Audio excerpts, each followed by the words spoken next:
Hello and welcome back to another episode of, well, it is Super Spurs, but it's kind of not. This is just showing you how I set up my training schedules and also the staff that we have in place throughout the Football Manager saves that we do. For me, the coaching aspect and the training schedules are so important. It's important to have the right people in place so that your players get the best possible training that they can. Now you'll be able to see from the sort of like graphic screen on here, in terms of the number of coaches that we do have, I try to get at least one person doing every attribute as much as possible. So they have one pure area of focus that they put their entire attention on.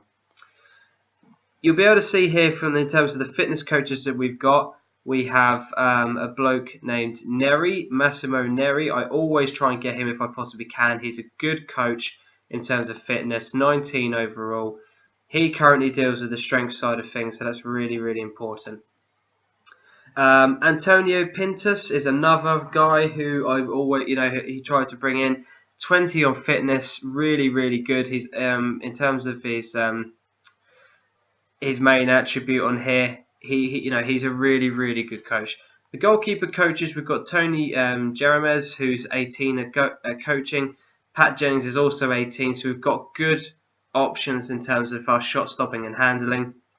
The other coaches that we then have I've got 3 people in terms of our coaching position. We have Jaap Stam, the legend that is Jaap Stam. What a fantastic defender he was in his day. 20 for defensive coaching, which means we've got a full 5-star rating on that, which is absolutely fantastic. There's only one other coaching thing that we do on there. D'Agostino, we'll go with that. He was here at the time of me taking over, and at the time there wasn't many good people who had the technical attribute to try and sign in. I am going to be looking for someone to try and replace him if I possibly can. Now, on the shooting aspect of it, I'm not even going to try and pronounce his name because I'll get it horribly wrong. But in terms of his technical attribute, 19 for his technical coaching. I had Paul Scholes here beforehand, but he left to become the Birmingham manager. I really, really liked having somebody like Paul Scholes in, but this guy is just as good. 4-star rating, I may look at to improve that, but 19 on there, he's a really, really good coach. And then I deal with the tactics side of things because my attributes on here, I set them to how the club that I manage at.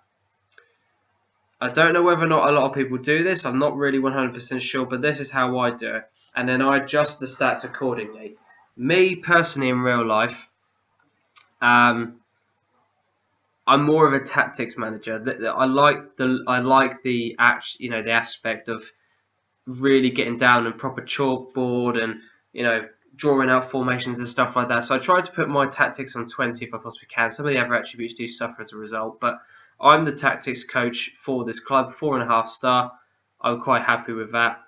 And then what I then tend to do is I then get my assistant managers to spread out his responsibilities because I try to get our assistant manager to be well-rounded as an actual manager. So they then take care of some of the other responsibilities, so it's not all falling upon the actual coaches themselves.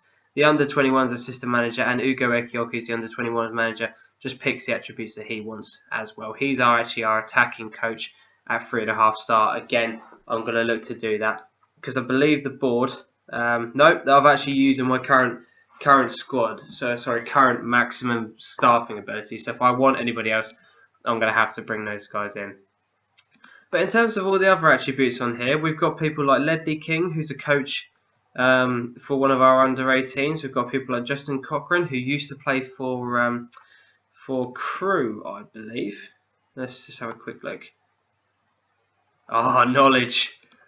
Don't ask me how I know that. That is sad.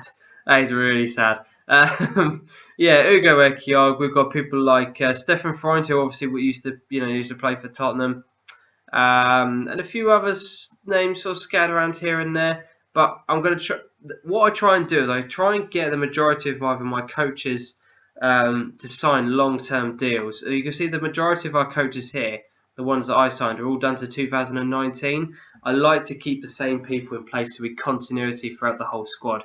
And I know it sounds really geeky and really daft, but I like to sign these people onto as much as I possibly can. So that's what I'm going to be doing throughout the course of the summer, is getting some of these guys to sign new contracts because they're all going to be expiring next year. If you've liked this video, I know it's something a little bit different. Not many people tend to do it. If you have, give it a thumbs up. Suggest something to me in the comment section if you do your tactics slightly different. I'd love to hear some feedback from people. This is the whole point of the channel. I want to start getting to interact with people. So if you've got some suggestions for me, please let me know. I'd love to hear it. I'm going to be putting something up about this in my other video that I've just done as well on one of the FM forums. So if you're part of that, please comment on there as well. As I said, if you've liked it, give it a thumbs up, subscribe to the channel, follow me on Twitter. All the details are in the description below. Until next time, adios.